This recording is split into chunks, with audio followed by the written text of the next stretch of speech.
ನನ್ನ ಹೆಸರು ರವಿ ಎಂ.ಡಿ. ದೈಹಿಕ ಶಿಕ್ಷಣ ಶಿಕ್ಷಕರು. 8ನೇ ತರಗತಿಯ ವಿದ್ಯಾರ್ಥಿಗಳಿಗೆ ರಾಷ್ಟ್ರೀಯ ಭಾವೈಕ್ಯತೆ ಅಧ್ಯಾಯ 10 ತಾತ್ವಿಕ ವಿಭಾಗ ರಾಷ್ಟ್ರೀಯ ಭಾವೈಕ್ಯತೆ.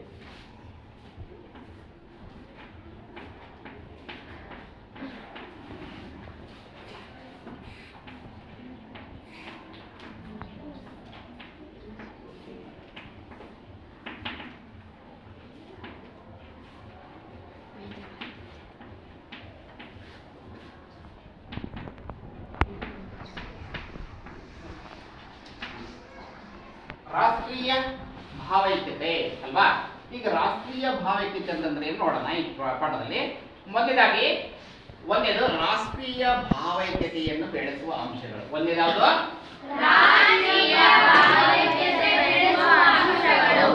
ಅಲ್ವಾ ಫಲಿತಾಂಶಗಳು. ಎರಡನೇದು ರಾಷ್ಟ್ರಧ್ವಜ ರಾಷ್ಟ್ರಗೀತೆಯ ಇತಿಹಾಸ ಮತ್ತು ಮಹತ್ವ ಹಾಗೂ ನಿಯಮ ಅಲ್ವಾ, ಇದ್ರ ಬಗ್ಗೆ ನೋಡೋಣ. ನಂತರ ಪೌರತ್ವ ಮತ್ತು ಮೂಲಭೂತ ಹಕ್ಕುಗಳು ಅಲ್ವಾ. ಇಷ್ಟು ಫಲಿತಾಂಶಗಳನ್ನ ನಾವು ಈ ತರಗತಿಯಲ್ಲಿ ನೋಡ್ತಾ ಹೋಗೋಣ. ರಾಷ್ಟ್ರೀಯ ಭಾವೈಕ್ಯತೆ ಅರ್ಥ ಆಯ್ತಾ. ಮುಂದೆ ನೋಡೋಣ. ವಿಶ್ವದ ಪ್ರತಿಯೊಂದು ರಾಷ್ಟ್ರಕ್ಕೂ ತನ್ನದೇ ಆದ ಒಂದು ಧ್ವಜ ಇದೆ. ಹೌದಾನೆ, ಎಲ್ಲ ದೇಶಕ್ಕೂ ಅವರದೇ ಆದಂತ ಒಂದು ಧ್ವಜ ಅಂತಕ್ಕಂಥದ್ದು ಇದೆ ಅಲ್ವಾ. ಭಾರತದ ರಾಷ್ಟ್ರಧ್ವಜವನ್ನ ಪಿಂಗಾಲಿ ವೆಂಕಯ್ಯ, ಯಾರಪ್ಪ ಇವರು? ಆಂಧ್ರ ಪ್ರದೇಶದ ವ್ಯಕ್ತಿ. ಆಂಧ್ರ ಪ್ರದೇಶದಲ್ಲಿರ್ತಕ್ಕಂಥ ವ್ಯಕ್ತಿ ಪಿಂಗಾಲಿ ವೆಂಕಯ್ಯ. ಇವರು ಏನ್ ಮಾಡಿದ್ರಪ್ಪ ಅಂತಂದ್ರೆ ರಾಷ್ಟ್ರಧ್ವಜವನ್ನ ರೂಪರೇಷೆ ಮಾಡಿದಂತ ವ್ಯಕ್ತಿ ಅಲ್ವಾ. ಯಾರವರು? ಪಿಂಗಾಲಿ ವೆಂಕಯ್ಯ ರೂಪಿಸಿದ್ರು. ಸಂವಿಧಾನ ಸಮಿತಿ 22ನೇ ಜುಲೈ 1947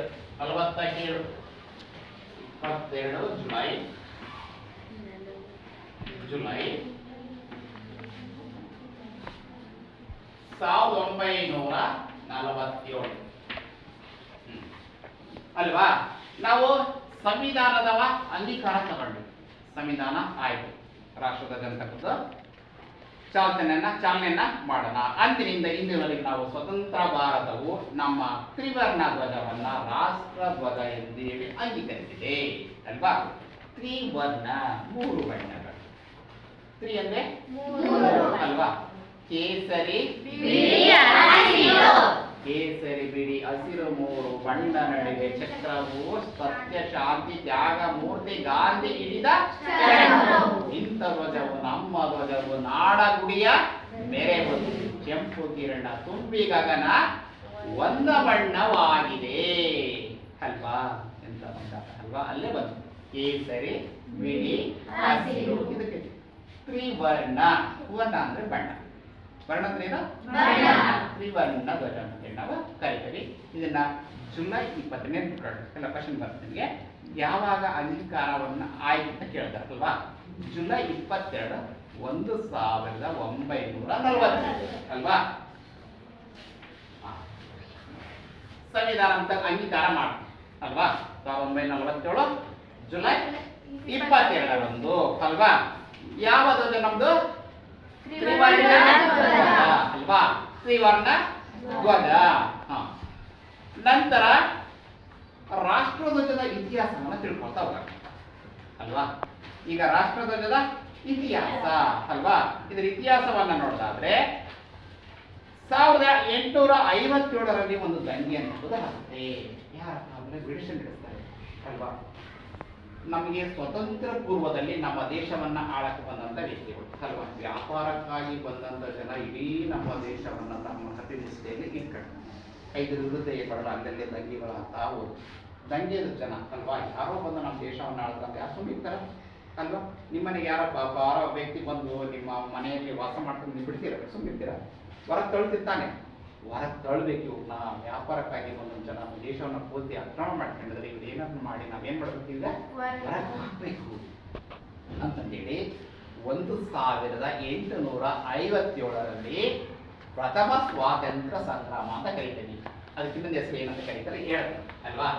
1857 ಪ್ರಥಮ ಸ್ವಾತಂತ್ರ್ಯ ಸಂಗ್ರಾಮ. ಅದಕ್ಕಿಂತ ಹೆಸರು ಸಿಪಾಯಿ ದಂಗೆ. ಸಿಪಾಯಿಗಳಿದ್ದಂತ ಒಂದು ದಾಂಗೆ ಸಿಪಾಯಿ ದಂಗೆ.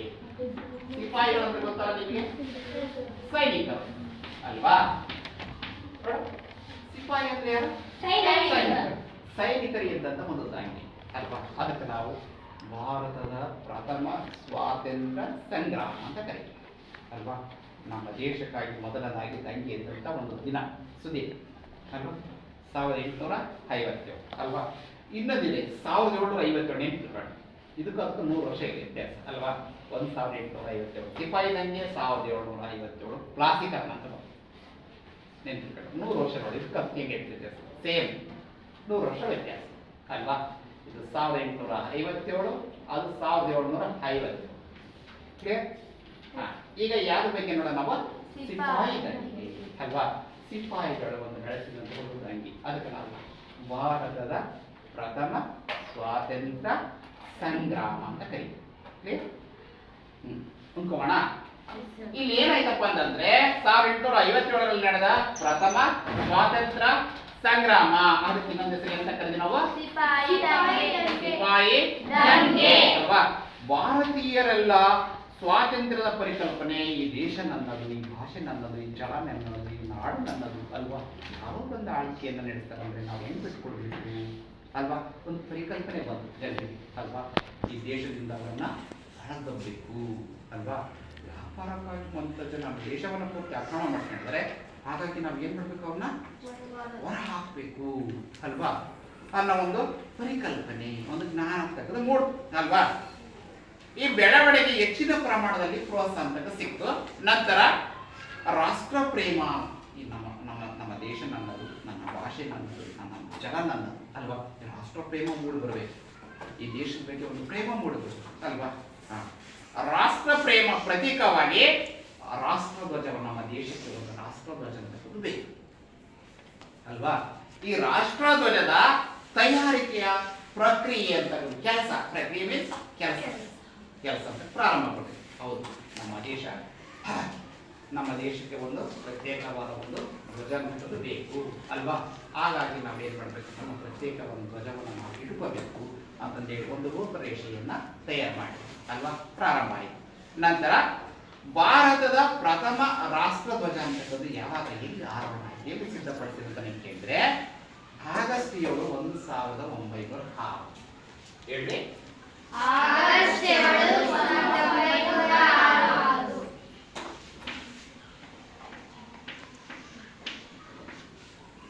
ಏನ್ ಮಾಡ್ತಾರಪ್ಪ ಅಂತಂದ್ರೆ ಒಂದೊಂದ್ ತರದ ಧ್ವಜ ಮಾದರಿಗಳನ್ನ ನಿರ್ಮಾಣ ಮಾಡ್ತಾ ಹೋಗ್ತಾರೆ ಅಲ್ವಾ? ಕೊನೆಗೆ ಅದು ಯಾವ ಹಂತಕ್ಕೆ ಬರ್ತದೆ, ಯಾವ ಧ್ವಜವನ್ನ ನಾವು ನಮ್ಮ ರಾಷ್ಟ್ರ ಧ್ವಜವನ್ನಾಗಿ ಮಾಡ್ಕೊಂಡು ಮುಂದೆ ನೋಡ್ತಾ ಹೋಗೋಣ ಅಲ್ವಾ?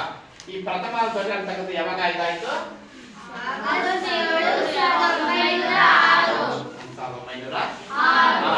ಅಲ್ವಾ? 1906ರಲ್ಲಿ ಎಲ್ಲಪ್ಪ ಅಂದ್ರೆ ಕಲ್ಕತ್ತದ ಪಾಸಿ ಬಾಗನ್ ಚೌಕ. ಕಲ್ಕತ್ತದ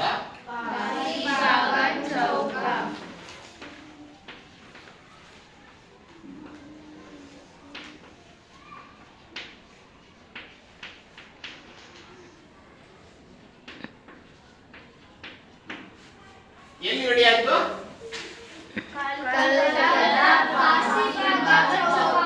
ಚೌಕ ಅಲ್ವಾ? ಇಲ್ಲಿ ಏನಾಯ್ತಪ್ಪ ಅಂತಂದ್ರೆ ಧ್ವಜದ ಮಾದರಿ ಈ ರೀತಿಯಾಗಿರ್ಬೇಕು, ಈ ರೀತಿಯಾಗಿ ನಾವು ತಯಾರು ಮಾಡಬೇಕು ಅಲ್ವಾ ಅಂತಂದೇಳಿ ತಯಾರು ಮಾಡಿದೆ ಅಂತಂದ್ರೆ ಅಲ್ಲಿ ಆರೋಹಣ ಅಂತ ಮಾಡಿದ್ವಿ. ಆರೋಹಣ ಅಂತ ಧ್ವಜವನ್ನ ಆರಿಸಕ್ಕೆ ನಾವು ಆರೋಹಣ, ಇಲ್ಲಿ 2 ಪದಗಳು ಅಂತ ನೆನಪಿಟ್ಕೊಳ್ಳಿ. ಆರೋಹಣ ಮತ್ತು ಅವರೋಹಣ. ಆರೋಹಣ ಮತ್ತು ಅವರೋಹಣ.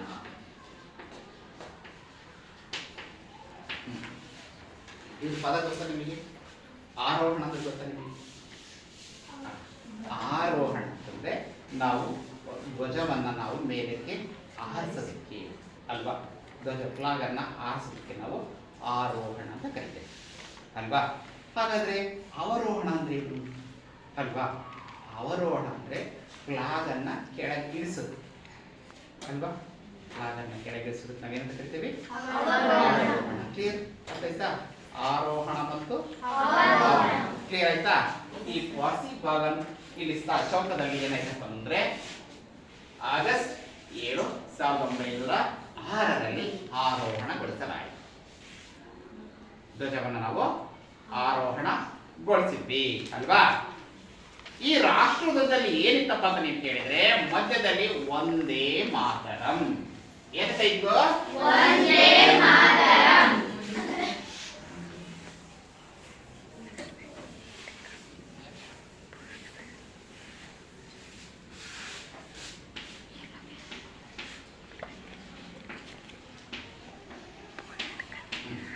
ಧ್ವಜ ಈಗಿನ ಧ್ವಜ ತಗೊಂಡ್ರೆ ನಾವು ಅಶೋಕ ಚಕ್ರ ಇದೆಯಲ್ಲ ಮಧ್ಯದಲ್ಲಿ, ಆ ರೀತಿ ಮಧ್ಯದಲ್ಲಿ ಏನಿತ್ತಪ್ಪ ಅಂದ್ರೆ ಒಂದೇ ಮಾತರಂ ಅಂತ ಏನಂತ? ಒಂದೇ ಮಾತರಂ. ಈ ಒಂದೇ ಮಾತರಂ ಅಂದ್ರೆ ಇದರ ಅರ್ಥ ಏನು? ಯಾರಿಗೆ ಗೊತ್ತಿದೆ? ಯಾರು ಹೇಳ್ತೀರಿ? ಅತಿಕ ಹೇಳ್ತೀನ? ಇಲ್ಲ ನೀನ್ ಹೇಳ್ತೀನ? ಒಂದೇ ಮಾತರಂ ಇದರ ಅರ್ಥ ಏನು? ಲಕ್ಷ್ಮೀ ನಿಂಗೆ ಹೇಳ್ತೀನವ? ಇಲ್ಲ. ಆಶಾ? ಇಲ್ಲ. ಒಂದೇ ಮಾತರಂ ಇದರ ಅರ್ಥ. ಸುಮ್ಮನೆ ಗೊತ್ತಿಲ್ಲ, ಸುಮ್ಮನೆ ಅಲ್ವಾ?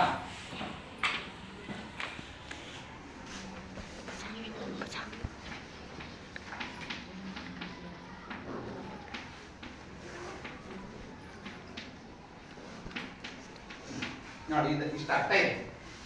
ಒಂದೇ ಮಾತರಂ ಅಂದ್ರೆ ಹೇ ಮಾತೆ ನಿನ್ನನ್ನು ವಂದಿಸುವೆನು ಅಲ್ವಾ. ಹೇ ಮಾತೆ ನಿನ್ನನ್ನು ವಂದಿಸುವೆನು ಅಲ್ವಾ. ಆ ಮಧ್ಯದಲ್ಲಿ ಏನಿತ್ತು? ಒಂದೇ ಮಾತರಂ ಅಲ್ವಾ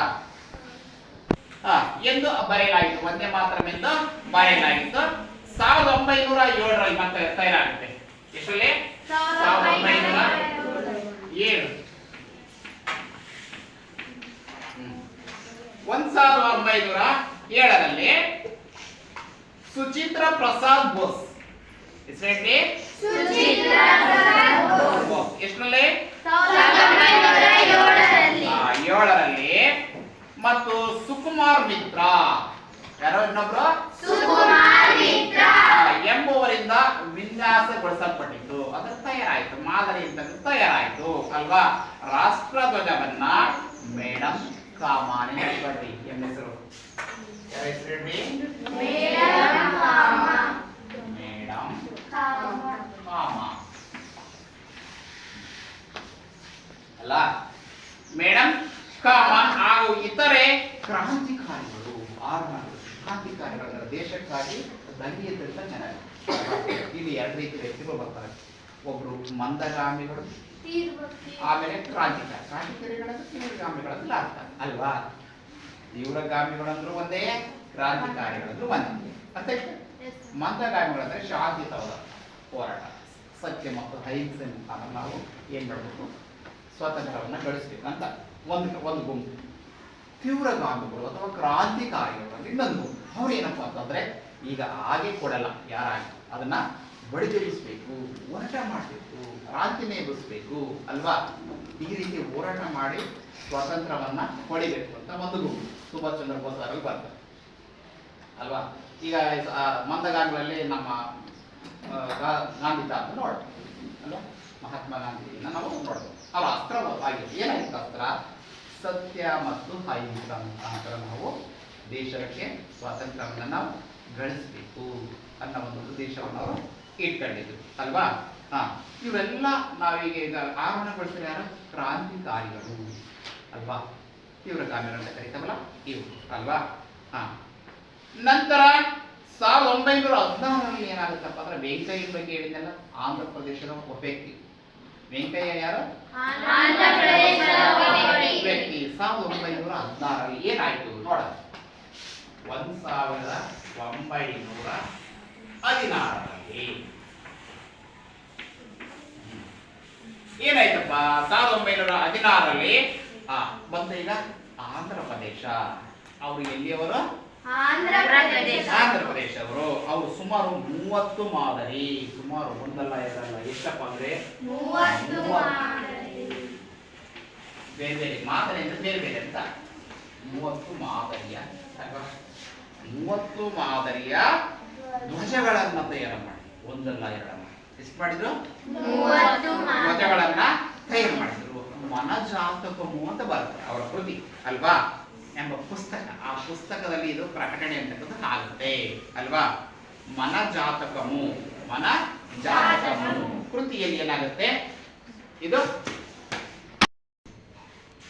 ಅವರು ಆಂಧ್ರ ಪ್ರದೇಶ ಏನದು ಆಂಧ್ರ ಪ್ರದೇಶ ಅಲ್ವಾ. ಅವ್ರು ಏನ್ ಮಾಡಿದ್ರಪ್ಪ ಅಂದ್ರೆ ಆ ಪುಸ್ತಕದಲ್ಲಿ ಏನ್ ಮಾಡಿದ್ರು ಸುಮಾರು 30 ಮಾದರಿಯ ಧ್ವಜಗಳನ್ನ ಏನ್ ಮಾಡಿದ್ರು ನಿರ್ಮಾಣ ಮಾಡಿದ್ರು ಅಲ್ವಾ. ಸ್ವಾತಂತ್ರ್ಯ ಸಂಗ್ರಾಮವು ನಿರ್ದಿಷ್ಟ ರೂಪವನ್ನು ಪಡೆಯಬಹುದು. ಸ್ವಾತಂತ್ರ್ಯ ಅಂತ ಬೇಕು, ಬೇರೆ ನಮ್ಮ ದೇಶವನ್ನ ಆಳದಲ್ಲದೆ ಎಲ್ಲ ಕಡೆಗೆ ಏನಾಗ್ತದೆ ಅಂತಂದ್ರೆ ಜನ ರುಚಿಗೆ ಕ್ರಾಂತಿಕಾರಿಗಳು ಹುಟ್ಕೊಂಡು ಮಂದಗಾಮಿಗಳು ಹುಟ್ಕೊಂಡು ಅಲ್ವಾ. ನಮ್ಮ ದೇಶಕ್ಕೆ ಈ ವಿರುದ್ಧ ಮುಕ್ತಗೊಳಿಸಬೇಕು, ಅವ್ರನ್ನ ಹೊರದಬ್ಬಬೇಕು ಅನ್ನೋ ಒಂದು ಉದ್ದೇಶವನ್ನ ಇಟ್ಕೊಂಡು ಏನಾದ್ರಪ್ಪ ಅಂದ್ರೆ ನಿರ್ದಿಷ್ಟ ರೂಪವನ್ನ ಪಡೆದು ಹೋಮ್ ರೂಲ್ ಚಳವಳಿ ಅಂತ ಬಂತು. ಇದು ಒಂದು ಚಳವಳಿ ಅಲ್ವಾ. ಹೋಮ್ ರೂಲ್ ಚಳವಳಿ ನಡೆಯುತ್ತಿದ್ದ ಸಮಯದಲ್ಲಿ ಶ್ರೀಮತಿ ಅನಿಬಿ ಸೇನ್ ನಿಂತುಕೊಂಡ್ರು. ಯಾರು ಬಂದ್ರಿ ಈಗ? ಶ್ರೀಮತಿ ಅನಿಬಿ ಸೇನ್.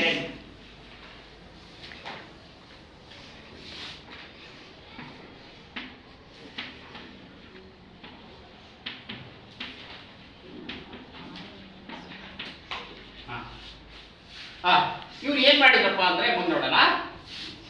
ಶ್ರೀಮತಿ ಅನಿಬಿ ಸೇನ್ ಏನ್ ಮಾಡಿದ್ರಪ್ಪ ಅಂದ್ರೆ ಅಂದಿನ ವಿಜಯವಾಡ ಅಂತ ಕರೀತಾರೆ ಅಲ್ವಾ. ಆ ರಾಷ್ಟ್ರಧ್ವಜವನ್ನ ಅನಿಬಿ ಸೇನ್ ಮತ್ತು ಲೋಕಮಾನ್ಯ ತಿಲಕರು ಇಬ್ರು ಸೇರ್ಕೊಂಡ್ರು. ಇಲ್ಲಿ ಅನಿಬಿ ಸೇನ್ ಮತ್ತೆ ಯಾರು ಸೇರ್ಕೊಂಡ್ರು? ಇನ್ನೊಬ್ರು ಲೋಕಮಾನ್ಯ ತಿಲಕರು. ಲೋಕಕ್ಕೆ ಮಾನ್ಯರಾದಂತವ್ರು ಅಂತ ಲೋಕಮಾನ್ಯ ತಿಲಕರು. ಈ ಗಣೇಶ ಹಬ್ಬ ಈಗ ಆಚರಿಸ್ತಾ ಇದೀರಲ್ಲ, ಗಣೇಶ ಹಬ್ಬವನ್ನ ಜಾರಿಗೆ ತಂದಂತಾರೆ ಯಾರು ಗೊತ್ತಾ ನಿಮಗೆ? ಇವರೇ ತಿಲಕರು.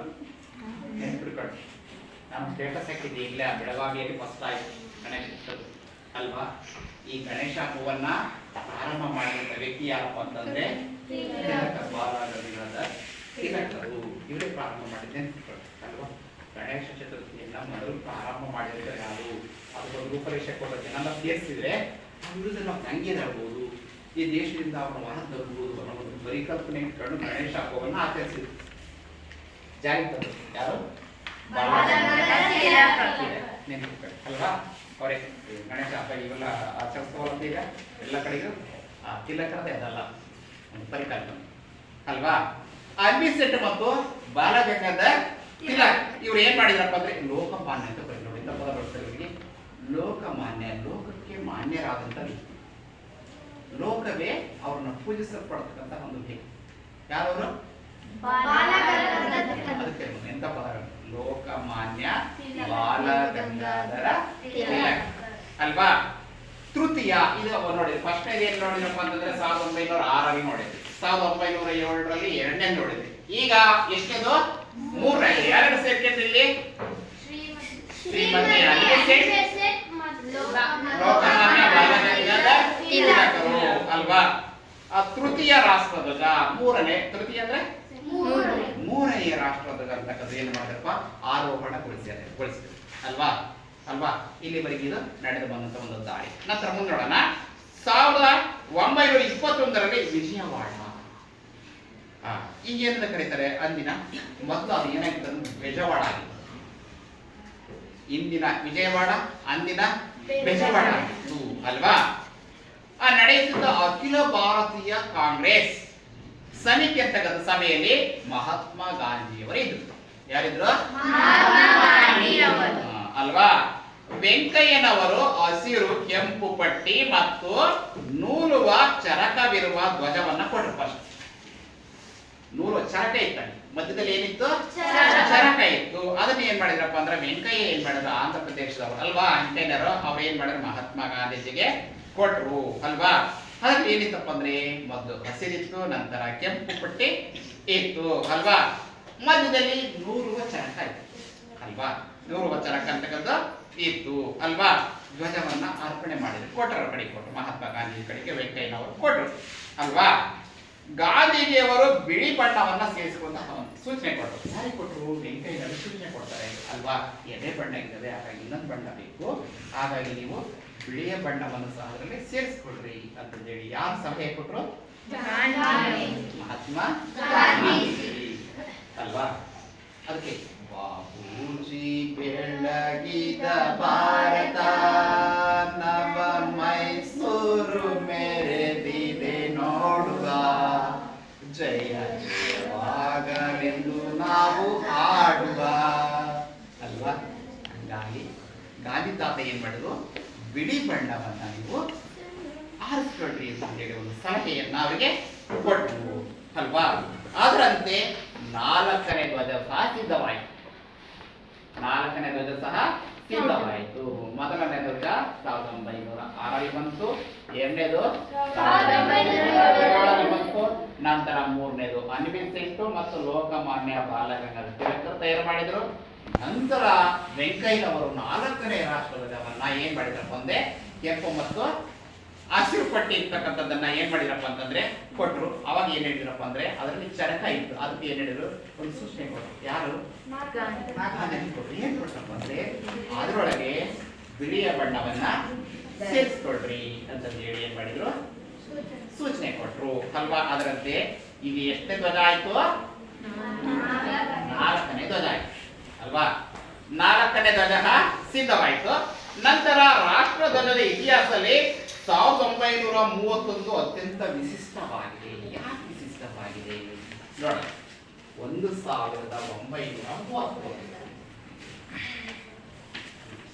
ವಿಶಿಷ್ಟ ದಿನ ಅಂತ ಕರಿತೀವಿ. ಯಾಕೆ ನೋಡ, 1931 ಅಂತದ್ದು ವಿಶಿಷ್ಟವಾದ ಒಂದು ದಿನ ಆಗಿದೆ. ಯಾಕಪ್ಪ? ಈ ವರ್ಷದಲ್ಲಿ ಕರಾಚಿಯಲ್ಲಿ, ಈಗಿನ ಪಾಕಿಸ್ತಾನ ಕರಾಚಿ ಅಲ್ವಾ, ಎಲ್ಲಿ ಬರುತ್ತೆ? ಪಾಕಿಸ್ತಾನ ಅಲ್ವಾ. ನಮ್ಮ ದೇಶದಿಂದ ಬೇರ್ಪಟ್ಟಂತ ಒಂದು ಜನ ಅಲ್ವಾ. ಏನ್ ಮಾಡಿದ್ರಪ್ಪ ಅಂದ್ರೆ ನಾವು ಒಗ್ಗಟ್ಟಾಗಿರ್ಬೇಕಂತ ಸ್ವತಂತ್ರ ಏನ್ ಬಂತಲ್ಲ, ಸ್ವತಂತ್ರ ಬಂದ ಗಾಂಧಿ ತಾತ ಏನ್ ಮಾಡಿದ್ರು, ಎಲ್ಲ ಒಗ್ಗೂಡಿ ಹೋಗೋಣ ಅಂತ ಹೇಳಿದ್ರು. ಆದ್ರೆ ಮೊಹಮ್ಮದ್ ಅಲಿ ಜಿನ್ನಾ, ಯಾರ ಮೊಹಮ್ಮದ್ ಅಲಿ ಜಿನ್ನಾ ಏನ್ ಮಾಡಿದ್ರಪ್ಪ ಅಂದ್ರೆ ಇಲ್ಲ, ನಮಗೆ ಪ್ರತ್ಯೇಕವಾದ ಒಂದು ದೇಶ ಬೇಕು ಅಂತ ಹೇಳಿ ಬೇಡಿಕೆ ಇಟ್ರು. ಅದರಂತೆ ಏನಾಯ್ತು, ಅದು ಪಾಕಿಸ್ತಾನ ಆಯ್ತು ಅಲ್ವಾ. ಪಾಕಿಸ್ತಾನ ಒಂದ್ ದೇಶ ಆಯ್ತು, ನಮ್ಮ ಭಾರತ ಅಂತ ಒಂದ್ ದೇಶ ಅಲ್ವಾ. ಅದು ಕರಾಚಿ ಅಂತ ಎಲ್ಲಿ ಬರುತ್ತೆ? ಪಾಕಿಸ್ತಾನ ಅಲ್ವಾ. ಪಾಕಿಸ್ತಾನದಲ್ಲಿದೆ ನಡೆದ ಅಖಿಲ ಭಾರತ ಕಾಂಗ್ರೆಸ್ ಸಮಿತಿ ಅಂತಕ್ಕದ್ದು ರಾಷ್ಟ್ರಕ್ಕೆ ಧ್ವಜವನ್ನು ಬೇಕು, ಇದರ ಪ್ರಾಮುಖ್ಯತೆ ಬಗ್ಗೆ ಏನಾಯ್ತು ಚರ್ಚೆ ಅಂತಕ್ಕದ್ದು ಬಲವಾಗಿ ನಡೆಯಿತು. ದೇಶಕ್ಕೆ ರಾಷ್ಟ್ರಧ್ವಜ ಅಂತಕ್ಕದ್ದು ಬೇಕೇ ಬೇಕು ಅಂತಂದು ಹೇಳಿ ಏನ್ ಮಾಡಿದಪ್ಪ ಅಂತಂದ್ರೆ ಒಂದು ಸಮರ್ಥನೆಯನ್ನ ಮಾಡಿದ್ರು. ನಂತರ ಇದರಿಂದಾಗಿ ಧ್ವಜ ರಚನಾ ಸಮಿತಿಯನ್ನ ರಚನೆ ಮಾಡಿದ್ರು. ಧ್ವಜದ ಮಾದರಿ ಈ ರೀತಿಯಾಗಿರ್ಬೇಕು ಅಲ್ವಾ ಅಂತಂದೇಳಿ ಏನಾದ್ರು ಒಂದು ಸಮಿತಿ ಮಾಡ್ತಾರೆ ಅಲ್ವಾ. ಯಾವ್ದೋ ಒಂದು ಕಾರ್ಯಕ್ರಮ ನಡೀಬೇಕಾದ್ರೆ ಒಂದು ಸಮಿತಿ ಅಂತ ಕರೀತಾರಲ್ವಾ. ಆ ಸಮಿತಿ ಅಂತಕ್ಕದ್ದು ಅವರಿಗೆ ಕೆಲಸವನ್ನು ಕೊಟ್ಟಾಗ ಏನಾಗುತ್ತೆ, ಅದನ್ನ ಆ ಸಭೆಯನ್ನ ಯಶಸ್ವಿಯಾಗಿ ನಡೆಸ್ಕೊಂಡು ಹೋಗ್ತಾರೆ. ಹಾಗಾಗಿ ಈ ಧ್ವಜದ ಮಾದರಿ ಈ ರೀತಿಯಾಗಿರ್ಬೇಕು ಅಂತಂದೇಳಿ ಅನೇಕ ಜನರನ್ನು ಒಗ್ಗೂಡಿಸ್ಕೊಂಡು ಒಂದು ಸಮಿತಿಯನ್ನ ಪ್ರಾರಂಭ ರಚನೆ ಮಾಡಿದ್ರು ಅಲ್ವಾ. ಆ ಸಮಿತಿ ಏನೇನು ರಚನೆಯನ್ನ ಮಾಡಿತು, ಏನೇನನ್ನು ಕೊಡ್ತಂಥದ್ದು ನಾವು ಈ ತರಗತಿಯಲ್ಲಿ ನೋಡ್ತಾ ಹೋಗೋಣ ಅಲ್ವಾ. 1931ರಲ್ಲಿನ ಅಖಿಲ ಭಾರತ ಕಾಂಗ್ರೆಸ್ ಸಮಿತಿಯಿಂದ ಪುನಃ ಮತ್ತೊಂದು ಸಭೆಯನ್ನು ಸೇರಿ ಧ್ವಜದಲ್ಲಿ 3 ಬಣ್ಣಗಳಿರಬೇಕು. ಧ್ವಜದಲ್ಲಿ ಎಷ್ಟು ಬಣ್ಣ ಇರಬೇಕು? 3 ಬಣ್ಣಗಳಿರಬೇಕು ಅಲ್ವಾ ಅಂತ ಒಂದು ರೂಪರೇಷೆ ಏನಾದ್ರು ಕೊಡ್ತು. ಮಧ್ಯ ಚರಕ ಇರಬೇಕು. ಈಗ 3 ಬಣ್ಣ ಸರಿ ಅಲ್ವಾ. ವೆಂಕಯ್ಯ ಪದ್ಮಾಶ್ರೀ ಏನ್ ಮಾಡಿದ್ರು, ಒಂದು ಕೆಂಪು ಹಸಿರು ಕೊಟ್ಟರು, ಮಧ್ಯ ಚರಕ ಅಂತ ಕೊಟ್ಟರು. ಆಮೇಲೆ ಮಹಾತ್ಮ ಗಾಂಧಿ ಏನ್ ಮಾಡಿದ್ರು, ಬಿಳಿ ಬಣ್ಣ ಸೇರಿಸ್ಕೊಳ್ಳೋದು ಆಯ್ಕೆ ಮಾಡಿದ್ರು. ಆದ್ರೆ ಈ ಸಮಿತಿ ಅಂತ ಏನ್ ಮಾಡ್ತಾರೆ ಅಂದ್ರೆ 2 ಬಣ್ಣ ಬೇಡ, ಎಷ್ಟು ಬಣ್ಣ ಬೇಕು? 3 ಬಣ್ಣ ಬೇಕು ಅಲ್ವಾ. 3 ಬಣ್ಣವನ್ನ ಹೊಂದಿರಬೇಕು. ಮಧ್ಯದಲ್ಲಿ ಏನಿರ್ಬೇಕು? ಚರಕ ಅಂತಕ್ಕಂಥದ್ದು ಅಲ್ವಾ. ಚರಕ ಅಂತಕ್ಕಂಥದ್ದು ಇರ್ಬೇಕು ಅಂತಂದು ಹೇಳಿ ಏನ್ ಮಾಡ್ತು, ಒಂದು ಸಮರ್ಥನೆಯನ್ನ ಕೊಡ್ತಾ ಹೋಯ್ತು ಅಲ್ವಾ. ನಂತರ ಈ ಸಭೆ ಅಂತಕ್ಕಂಥ ಏನಾಯ್ತಪ್ಪ ಅಂತಂದ್ರೆ ಒಂದು ಸಮಿತಿಯನ್ನ ರಚನೆ ಮಾಡಿ ಅಲ್ವಾ. ಸಮಿತಿಯನ್ನ ರಚನೆ ಮಾಡಿ ಸಮಿತಿಗೆ ಈ ಜವಾಬ್ದಾರಿಯನ್ನ ಕೊಡ್ತು. ಈಗ 3 ಬಣ್ಣಗಳಿರ್ಬೇಕು, ಮಧ್ಯದಲ್ಲಿ ಚರಕ ಇರಬೇಕು ಅಂತ ಹೇಳಿ ಏನದು ಒಂದು ಸಲಹೆಯನ್ನ ಕೊಡ್ತು ಅಲ್ವಾ. ಅದರಂತೆ ಏನಾಯ್ತಪ್ಪ ಅಂತಂದ್ರೆ ಇದು 3 ಸಮಗಾತ್ರದ ಪಟ್ಟಿಗಳು. ಯಾಕೆ ಒಂದು ವ್ಯತ್ಯಾಸ ಬೇಡ, ಸಮಗಾತ್ರವಾಗಿ ಇರಬೇಕು, ಸಮನಾಗಿ ಇರಬೇಕು ಅಲ್ವಾ. ಮೇಲಿನ ಪಟ್ಟಿ ಏನಾಗಿರ್ಬೇಕು? ಕೇಸರಿ ಬಣ್ಣವನ್ನ ಹೊಂದಿದೆ. ಮೇಲೆ ಯಾವ್ದು ಬರಬೇಕು? ಕೇಸರಿ ಬಣ್ಣ ಬರಬೇಕು ಅಲ್ವಾ. ಮಧ್ಯದಲ್ಲಿ ಏನಪ್ಪಾ ಅಂದ್ರೆ ಬಿಳಿಯ ಬಣ್ಣ ಬರಬೇಕು. ಮಧ್ಯದಲ್ಲಿ ಏನ್ ಬರಬೇಕು? ಬಿಳಿಯ ಬಣ್ಣ. ಮತ್ತು ಕೆಳಗಿನ ಪಟ್ಟಿ ಅಂತಕ್ಕದ್ದು ಏನಾಗಿರ್ಬೇಕು? ಹಸಿರು ಬಣ್ಣ. ಹಸಿರು ಬಣ್ಣ ಇರಬೇಕು ಅಲ್ವಾ? ಪ್ರಥಮ ಬಾರಿಗೆ ಈ ಧ್ವಜವನ್ನು ಕಾಂಗ್ರೆಸ್ ಸಮಿತಿ ಅಧಿಕೃತವಾಗಿ ರಾಷ್ಟ್ರ ಧ್ವಜ ಸಮಿತಿ ಅಂತ ಕರೀತಾರೆ, ಅಖಿಲ ಭಾರತ ಕಾಂಗ್ರೆಸ್ ಸಮಿತಿ ಅಂತ ಕರೀತಾರಲ್ಲ, ಅದೇನ್ ಮಾಡ್ತು? ಇದು ನಮ್ಮ ರಾಷ್ಟ್ರ ಧ್ವಜ, ನಮ್ಮ ರಾಷ್ಟ್ರಕ್ಕಾಗಿ ವಿನ್ಯಾಸಗೊಳ್ತಕ್ಕಂಥ ಒಂದು ಧ್ವಜ ಅಲ್ವಾ? ಹಾಗಾಗಿ ಕೇಸರಿ, ಬಿಳಿ, ಹಸಿರು, ಮಧ್ಯದಲ್ಲಿ ಅಶೋಕ ಮಧ್ಯದಲ್ಲಿ ಏನಿತ್ತು? ಅಶೋಕ ಚಕ್ರ. ಚರಕ ಇತ್ತು ಅಲ್ವಾ? ಇಲ್ಲೇ ರೀ ಅಲ್ವಾ? ಕೇಸರಿ, ಬಿಳಿ, ಹಸಿರು, ಮಧ್ಯದಲ್ಲಿ ಚರಕ ಇರ್ಬೇಕು. ಚರಕ ಅಂದ್ರೆ ಶ್ರಮ ಅಂತ ನೋಡ್ತಕ್ಕಂಥ ಬಟ್ಟೆಯನ್ನು ನೋಡ್ತಕ್ಕಂಥ ಅಲ್ಲ, ಅಲ್ಲಿ ಶ್ರಮ ಅಂತ ಇದೆ ಅಂತ ಅರ್ಥ ಅಲ್ವಾ? ಚರಕ ಅಂತ ಕರೀಬೇಕಂತ ಹೇಳಿ ಆ ಸಮಿತಿ ಅಂತ ಏನ್ ಮಾಡ್ತು? ತೀರ್ಮಾನವನ್ನ ಕೊಡು. ಮುಂದೆ ಏನಾಯ್ತು ನೋಡೋಣ ಅಲ್ವಾ? ಅದನ್ನ ಏನ್ ಮಾಡಿದ್ರು? ಅಧಿಕೃತವಾಗಿ ಇದು ನಮ್ಮ ರಾಷ್ಟ್ರ ಧ್ವಜ ಅಂತ ತೀರ್ಮಾನ ಮಾಡಿ ಅಂಗೀಕಾರ ಮಾಡ್ಬಿಟ್ರು. ನಂತರ ಏನಾಯ್ತಪ್ಪ ಅಂದ್ರೆ ರಾಷ್ಟ್ರ ಧ್ವಜದಲ್ಲಿ ಇಂದಿನ ಧ್ವಜದಲ್ಲಿನ ತ್ರಿವರ್ಣಗಳನ್ನ ಹಾಗೆ ಉಳಿಸ್ಕೊಂಡ್ರು ಅಲ್ವಾ? ಮತ್ತೆ ಬದಲಾವಣೆ ಆಯ್ತು. ಚರಕ ಐತಲ್ಲ, ಚರಕ ಏನಾದ್ರು ಬದಲಾವಣೆ ಮಾಡೋಣ ಅಂತ ಒಂದು ಪ್ರಯತ್ನ ಆಯ್ತು. ನೋಡು, 3 ಬಣ್ಣಗಳಿದಾವಲ್ಲ, ಕೇಸರಿ ಇದೆ, ಬಿಳಿ ಇದೆ, ಹಸಿರು ಇದೆ. ಈ ಬಣ್ಣಗಳನ್ನ ಬೇರ್ಪಡಿಸೋದು ಬೇಡ. ಈ ಬಣ್ಣಗಳನ್ನು ನಾವು ಹಾಗೆಯೇ ಉಳಿಸ್ಕೊಳ್ಳೋಣ, ಹಾಗೆ ಉಳಿಸ್ಕೊಳ್ಳೋಣ ಅಲ್ವಾ? ಹಾಗೆ ಉಳಿಸ್ಕೊಂಡು ಏನ್ ಮಾಡ್ತಪ್ಪ ಅಂದ್ರೆ ಕೆಳಗಿನ ಪಟ್ಟಿ ಅಂತಕ್ಕದ್ದು ಹಸಿರು ಬಣ್ಣ ಗೊತ್ತಾಯ್ತು, ಮೇಲಿನ ಪಟ್ಟಿ ಅಂತಕ್ಕದ್ದು ಕೇಸರಿ, ಮಧ್ಯದ ಪಟ್ಟಿ ಬಿಳಿ, ಮಧ್ಯ ಚರಕ ಅಂತಕ್ಕದ್ದು ಕೊಟ್ಟು ಆಮೇಲೆ ಇವ್ರು ಏನ್ ಮಾಡಿದ್ರು? ಆ ಬಣ್ಣಗಳನ್ನ ಹಾಗೆ ಉಳಿಸ್ಕೊಂಡು ಮಧ್ಯದಲ್ಲಿ ಚರಕ ಇತ್ತಲ್ಲ, ಅಲ್ಲಿ ಏನ್ ಬರ್ಬೇಕಪ್ಪ ಅಂದ್ರೆ ಅಶೋಕ ಚಕ್ರವರ್ತಿ ಏನ್ ಮಾಡಿದಪ್ಪ ಅಂದ್ರೆ ಕಳಿಂಗ ಯುದ್ಧವನ್ನ ಮಾಡ್ತಾರೆ. ಆ ಕಳಿಂಗ ಯುದ್ಧದಲ್ಲಿ ಏನಾಗುತ್ತಪ್ಪ ಅಂತಂದ್ರೆ ಅನೇಕ ಸಾವು ನೋವುಗಳಾಗ್ತವೆ, ಅನೇಕ ಸಾವು ನೋವುಗಳು ಸಂಭವಿಸ್ತವೆ. ರಕ್ತ ಅಂತಕ್ಕದ್ದು ಕಾಲುವೆ ಪ್ರಕಾರ, ಕಾಲುವೆ ನೋಡಿದ್ರಲ್ಲ, ಕಾಲುವೆಯಲ್ಲಿ ನೀರು ಹೋಗುತ್ತಲ್ಲ, ನೀರು ಹೋಗುತ್ತಲ್ಲ, ಹಂಗ ರಕ್ತ ಹರಿತಾ ಇರ್ತೈತಿ. ಆಮೇಲೆ ರೂಟುಗಳು ಒಂದ್ ಕಡೆ ಬಿದ್ದಿರ್ತವೆ, ಕೈಗಳು ಕಟ್ಟಾಗಿ ಒಂದ್ ಕಡೆ ಬರ್ತವೆ, ಕಾಲುಗಳು ಕಟ್ಟಾಗಿ ಒಂದ್ ಕಡೆ ಬಿದ್ದಿರ್ತವೆ. ಇದನ್ನೆಲ್ಲ ನೋಡ್ಬಿಡ್ತಾನೆ ಅಶೋಕ ಚಕ್ರ. ಇದನ್ನೆಲ್ಲ ನೋಡಿ ಮಮ್ಮಲ್ಲ ಹೊರಗ್ಬಿಡ್ತಾನೆ. ಎಂತ ಸಾವು ನೋಡಿ ನಾವು ನೀರಾಗುತ್ತೆ, ನಾವು ಯುದ್ಧ ಮಾಡಿ ಅಲ್ವಾ?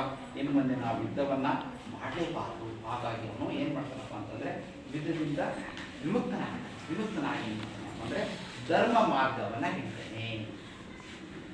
ಆ ಮಾರ್ಗವನ್ನು ಹಿಡಿದ್ರಿಂದ ಅದಕ್ಕೆ ನಾವು ಆ ಅಶೋಕನ ಚಕ್ರ ಇದೆಯಲ್ಲ, ಆ ಅಶೋಕನ ಚಕ್ರವಲ್ಲಿ ಈ ಮದ್ದು ಏನಿತ್ತು? ಮದ್ದು ಏನಿತ್ತು? ಆ ಚರಕ ಸ್ಥಾನದಲ್ಲಿ ಏನ್ ತಂದ್ರು? ಅಶೋಕ ಚಕ್ರವನ್ನ ತಂದ್ರು. ಇದು ಯಾರು ಗೊತ್ತಾಯ್ತು? ಅಶೋಕ ಚಕ್ರ ಅಶೋಕ ರಾಜನ ಅಲ್ವಾ? ಅಶೋಕ ಚಕ್ರ, ಅಶೋಕ ಚಕ್ರವರ್ತಿಯ ಆಯ್ಕೆ ಮಾಡ್ತೀನಿ ಅಲ್ವಾ? ಮಧ್ಯದಲ್ಲಿ ಏನಿರ್ಬೇಕು? ಅಶೋಕ ಚಕ್ರ ಅಂತಕ್ಕಂಥ ಇರಬೇಕು ಅಲ್ವಾ?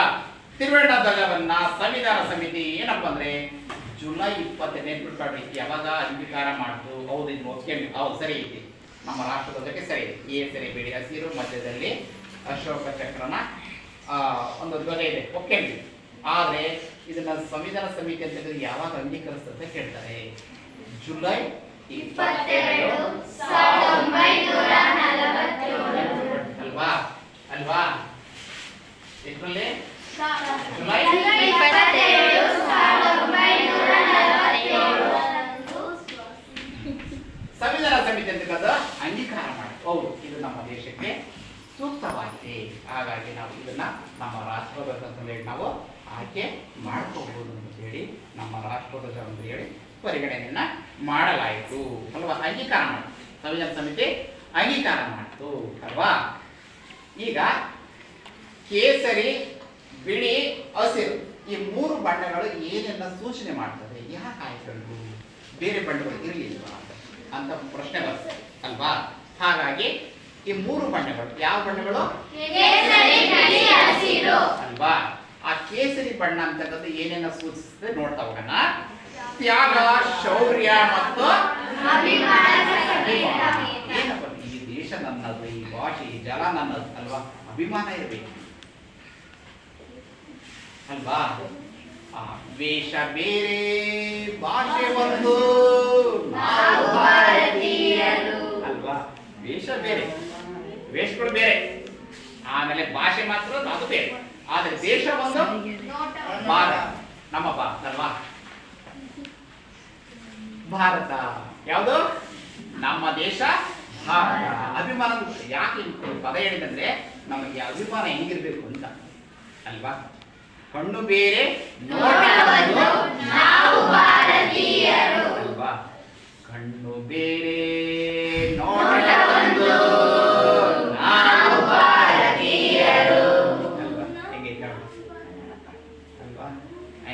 ಇದರ ಅರ್ಥ ಏನಪ್ಪ ಅಂದ್ರೆ ಅಭಿಮಾನ. ಈ ದೇಶ ನನ್ನದು, ಈ ಜನ ನೆಲ ಎಲ್ಲ ನನ್ನದು, ನಮ್ದು. ಅಭಿಮಾನ, ಅಭಿಮಾನದ ಅರ್ಥ ಆಯ್ತು ನಿಮಗೆ?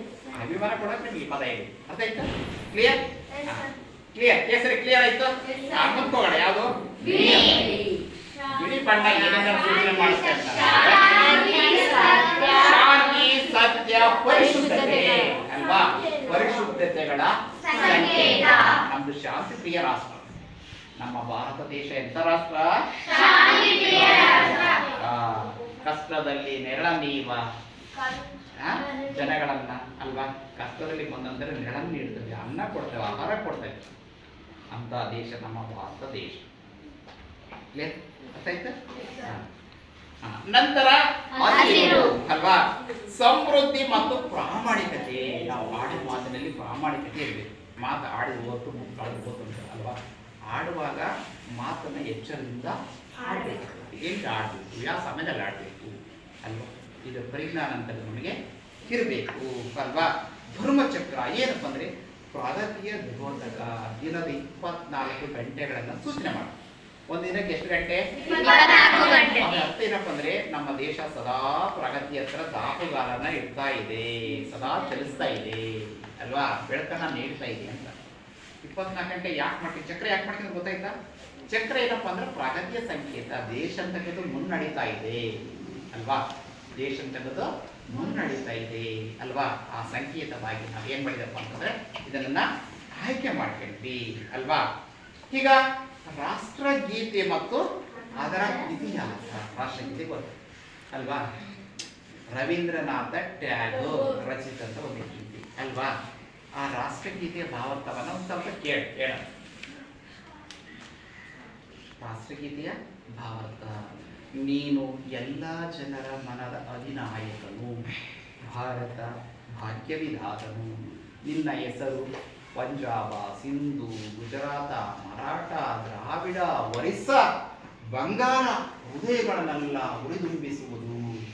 ಗಂಗೆ, ತುಂಗೆ, ಯಮುನೆಯರ ಪ್ರವಾಹ ಸಂಗೀತದೊಂದಿಗೆ ನಿನ್ನ ಹೆಸರು ಬೆರೆತು ಸಾಗುವುದು.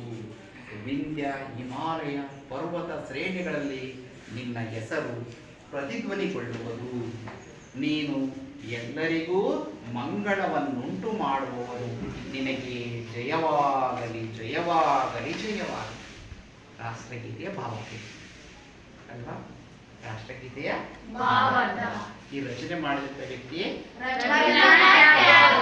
ಈ ರಾಷ್ಟ್ರಗೀತೆಯನ್ನು ನಾವು ಈ 48ರಿಂದ 52 ಸೆಕೆಂಡ್ ಒಳಗೆ ಹಾಡಿ ಮುಗಿಸ್ತೇವೆ.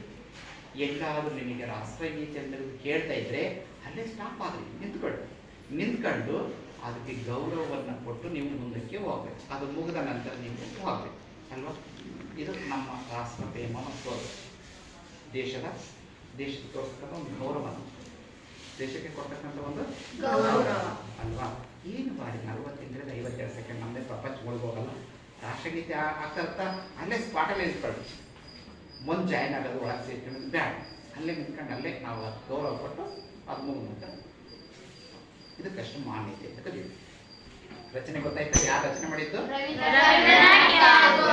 ಅಲ್ವಾ? ಇದು ಬಂಗಾಳಿ ರಚನೆ ಆದಂತ ಒಂದು ಗೀತೆ ಅಲ್ವಾ? 1911ರಲ್ಲಿ ಬಂಗಾಳಿ ಭಾಷೆಯಲ್ಲಿ ರಚನೆ ಆಯಿತು. ಯಾವ ಭಾಷೆಯಲ್ಲಿ?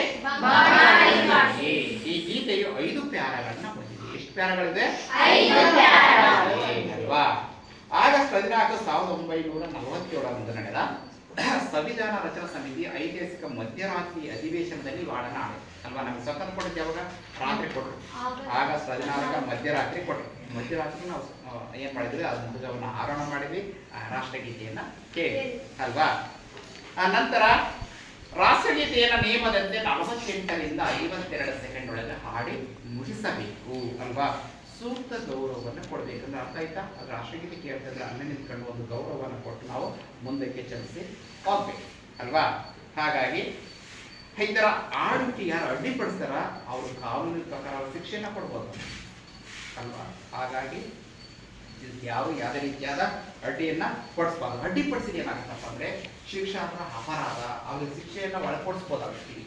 ಆ ವ್ಯಕ್ತಿ ಶಿಕ್ಷೆಯನ್ನು ಕೊಡ್ಬೋದು, ನಿಯಮದಲ್ಲಿ ಕಾಯ್ದೆಗೆ ಆ ರೀತಿಯಾಗಿದೆ ಅಲ್ವಾ? ಹಾಗಾಗಿ ಇದಿಷ್ಟು ಮಾಹಿತಿ ಅಂತಕ್ಕದ್ದು ರಾಷ್ಟ್ರೀಯ ಭಾವೈಕ್ಯತೆ ಅಲ್ವಾ? ಇನ್ನು ಹೆಚ್ಚಿನ ಮಾಹಿತಿಯನ್ನು ನಾವು ಮುಂದಿನ ತರಗತಿಯಲ್ಲಿ ನೋಡೋಣ. ಆಗ್ಬೋದು?